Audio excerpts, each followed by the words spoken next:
Hello friends, I am Hare Krishna, your friendly real estate adviser.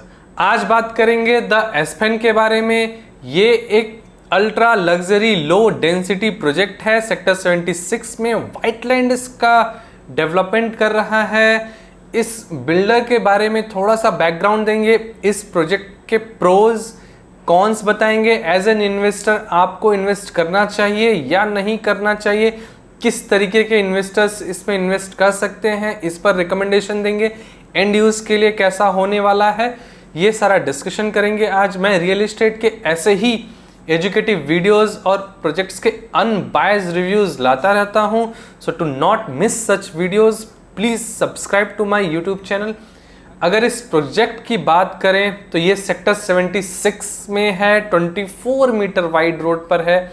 ये एक इसका कॉन्स पॉइंट है। अगर बिल्डर की बात करें तो इन्होंने 2 कॉमर्शियल्स लॉन्च किए थे कुछ साल पहले ही, और इसका डेवलपमेंट स्पीड बहुत अच्छी है। बिफोर टाइम चल रहे हैं फॉर डिलीवरी। एक और रेजिडेंशियल प्रोजेक्ट इन्होंने लॉन्च किया था ब्लिस वैली के नाम से, वो अभी भी अंडर कंस्ट्रक्शन है। तो टेक्निकली अगर देखें तो इन्होंने एक भी रेजिडेंशियल प्रोजेक्ट डिलीवर नहीं किया है, which is a big red flag. Second is builder claims that they are डेब्ट फ्री ऑर्गेनाइजेशन। तो फिर क्वेश्चन ये है कि रियल एस्टेट में डील करने के लिए आपको बहुत बड़ा लमसम अमाउंट चाहिए होता है। फिर ये इन्वेस्टमेंट्स इन्होंने रेस कहाँ से की है, कौन इन्वेस्टर्स हैं, तो आप थोड़ा सा रिसर्च करेंगे तो हाँ पता चल जाएगा आपको कि ये भी पॉलिटिकली ड्रिवन ही लग रहे हैं।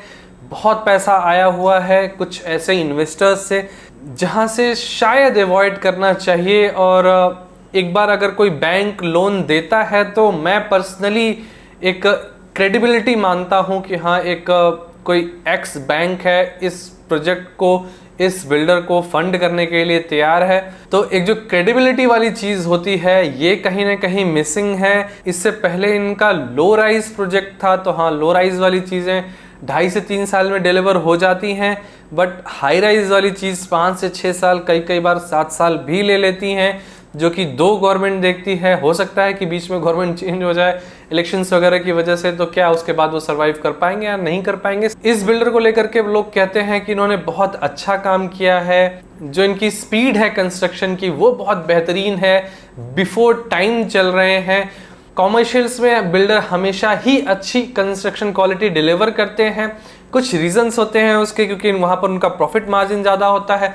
कुछ यूनिट्स वो अपने लिए भी प्रिजर्व करते हैं और वहाँ पर लोकेशन ज़्यादा प्रीमियम होता है, कंस्ट्रक्शन वगैरह कम प्रीमियम होता है। तो हाँ आप अगर लोकेशन के लिए कहीं ना कहीं बी ग्रेड का लोकेशन ओन कर रहे हैं तो हाँ फिर कंस्ट्रक्शन क्वालिटी आप अच्छी दे सकते हैं। तो कुछ रीजंस होते हैं। इसका मतलब ये नहीं है कि किसी बिल्डर ने कॉमर्शियल में बहुत अच्छा काम कर रखा हो, कंस्ट्रक्शन क्वालिटी वगैरह बहुत बेहतरीन कर रखी हो, तो वो रेजिडेंशियल में भी अच्छी क्वालिटी मेंटेन करेगा। रेजिडेंशियल वाली चीज़ें थोड़ा सा ज़्यादा टाइम लेती हैं, थोड़ा ज़्यादा पैसा भी लेती हैं, और जो माइन्यूट चीज़ें हैं वो रेजिडेंशियल में बहुत आ जाती हैं, स्पेशली अल्ट्रा लग्जरी सेगमेंट में।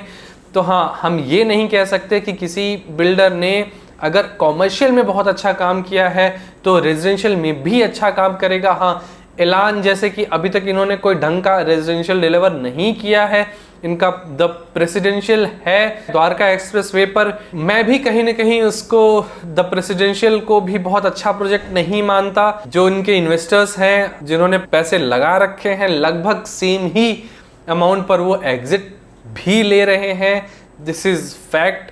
बट हाँ एलान के लिए भी जैसे मैं कहता हूँ कि हाँ एक कॉमर्शियल अच्छा डेवलप करने वाला रेजिडेंशियल अच्छा डेवलप करे, जरूरी नहीं है।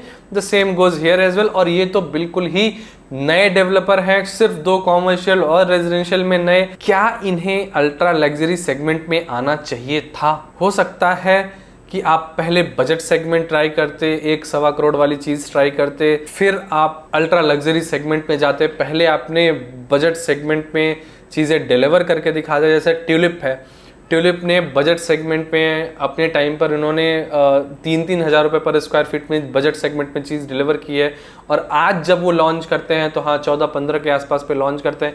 तो एक जर्नी है बजट सेगमेंट से आपको अल्ट्रा लग्जरी सेगमेंट पे आने की, बट आप सीधा अल्ट्रा लग्जरी सेगमेंट, आपने कुछ स्टेप्स बीच में स्किप किए हैं।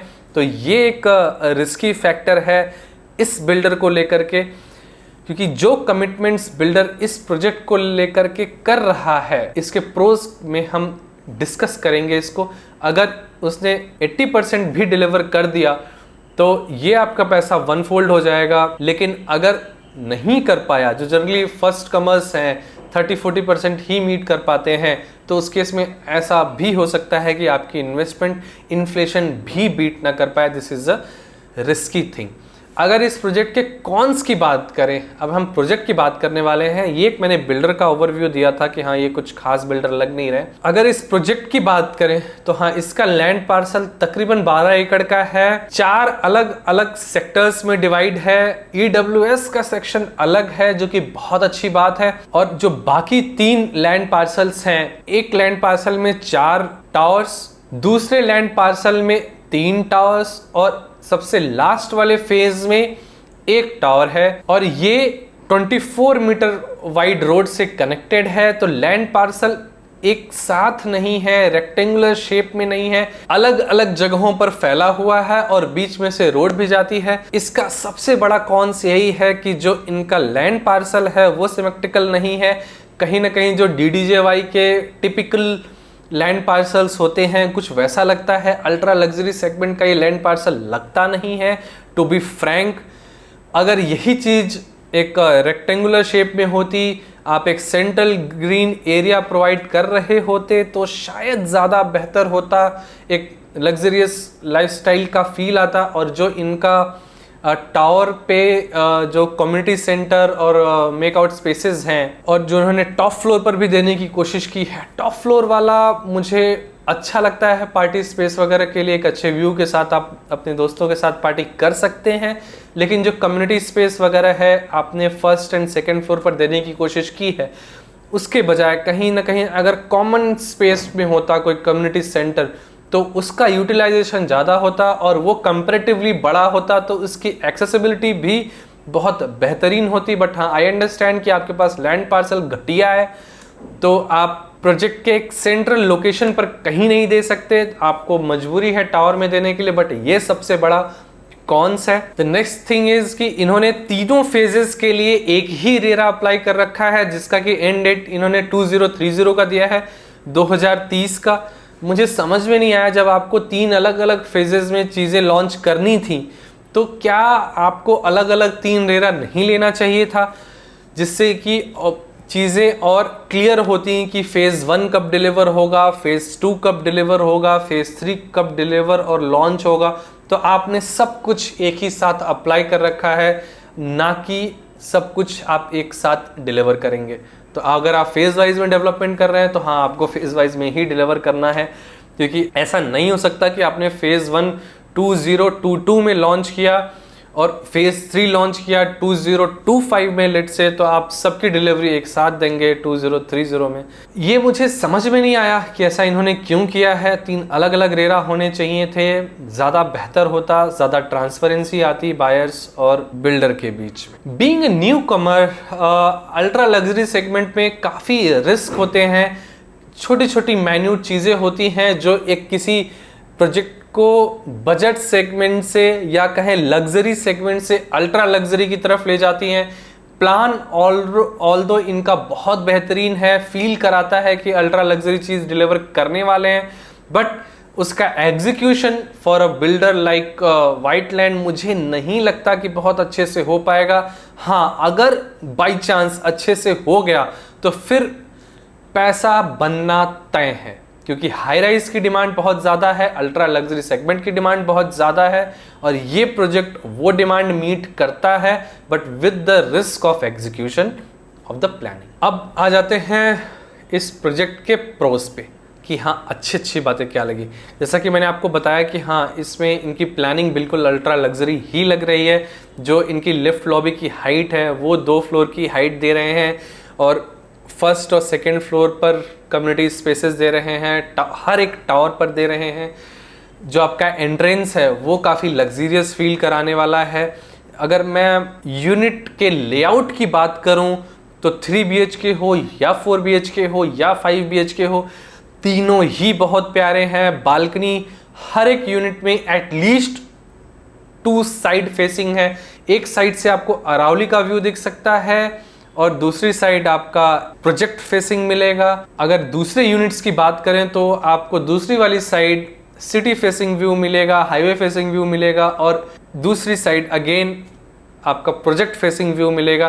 तो हाँ, जो बालकनी का जो स्ट्रक्चर है, जो फेसिंग है, वो बहुत ही बेहतरीन होने वाला है। जो इनके लेआउट्स हैं वो बहुत ही प्यारे हैं, बिल्कुल प्रीमियम डिमांड करते हैं।